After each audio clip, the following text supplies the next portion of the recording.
Shalom,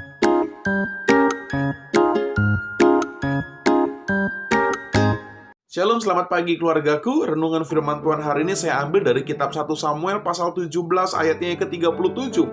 Pula kata Daud, Tuhan yang telah melepaskan aku dari cakar singa dan dari cakar beruang, Dia juga akan melepaskan aku dari tangan orang Filistin itu. Kata Saul kepada Daud, pergilah, Tuhan menyertai engkau. Keluargaku, renungan pagi hari ini saya beri judul Penyertaan Tuhan bagi orang-orang yang percaya. Saudara, tentu kita merindukan penyertaan Tuhan dalam setiap langkah kehidupan kita. Apapun yang kita kerjakan, kita rindu, kita menerima penyertaan Allah. Saudara, sama seperti Daud ketika Daud diperhadapkan dalam sebuah peristiwa di mana orang-orang Israel diteror oleh bangsa Filistin dan Goliat menjadi sesuatu yang menakutkan bagi orang Israel. Dan Saul pun sebagai raja tidak bisa berbuat apa-apa. Saudara, ada satu pernyataan Daud yang Daud ungkapkan kepada Raja Saul sehingga Raja Saul berkata, pergilah, Tuhan menyertai engkau. Keluargaku yang dikasih Tuhan Yesus, Saul menyatakan sebuah perkataan iman bahwa Allah akan menyertai Daud. Saudara, dan Alkitab berkata betul Allah menyertai Daud dengan luar biasa sehingga Daud bisa mengalahkan Goliat. Saudara, kita rindu juga setiap ketakutan yang kita alami kita bisa taklukkan. Setiap kesedihan, kekhawatiran dalam diri kita bisa taklukkan. Sehingga kenapa saudara? Sehingga kita menjadi orang-orang yang lebih daripada pemenang. Bukan karena kita hebat, tapi karena Allah menyertai kita. Saudara, saya mendapati ada 3 kunci kenapa Allah menyertai Daud. Ada 3 kunci yang perlu kita renungkan dan lakukan bagaimana Allah memberikan penyertaan kepada Daud. Di ayatnya yang ke-34 dikatakan saudara, tetapi Daud berkata kepada Saul, hambamu ini biasa menggembalakan kambing domba ayahnya. Saudara, kalau kita melihat kehidupan Daud, Daud adalah orang yang rajin bekerja.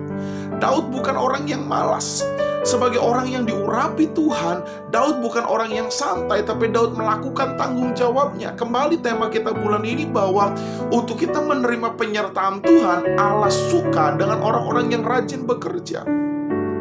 Lalu yang kedua saudara, saya mendapati dalam ayatnya yang ke-36 dikatakan, baik singa maupun beruang telah dihajar oleh hambamu ini, dan orang Filistin yang tidak bersunat itu, ia akan sama seperti salah satu daripada binatang itu, karena ia telah mencemooh barisan daripada Allah yang hidup. Yang kedua saudara, Daud katakan, kenapa Daud membela orang-orang Israel saudara melawan Goliat tentara orang Filistin? Karena Daud tahu bahwa hidupnya berpijak kepada kebenaran. Daud dengan tegas berkata, karena mereka telah mencemooh barisan daripada Allah yang hidup. Saudara, Daud melakukan kebenaran. Saudara, orang yang rajin tidak serta-merta dia melakukan kegiatannya dengan semaunya. Orang yang rajin perlu melakukan kegiatan berdasarkan kebenaran. Yang ketiga, kenapa Allah memberikan penyertaan? Di ayat yang ke-37 dikatakan bahwa Daud adalah orang yang betul-betul mengandalkan Tuhan. Sehingga di ayat 37 dikatakan, Tuhan juga yang akan melepaskan aku dari tangan orang Filistin itu. Saudara, pagi ini kalau engkau ingin menerima penyertaan Tuhan, jadilah orang-orang yang rajin bekerja. Terus lakukan bagianmu selama Allah mengizinkan engkau melakukan sesuatu yang baik. Yang kedua, mari kita belajar dari Daud. Daud adalah orang yang betul-betul menjadi teladan bagi kita.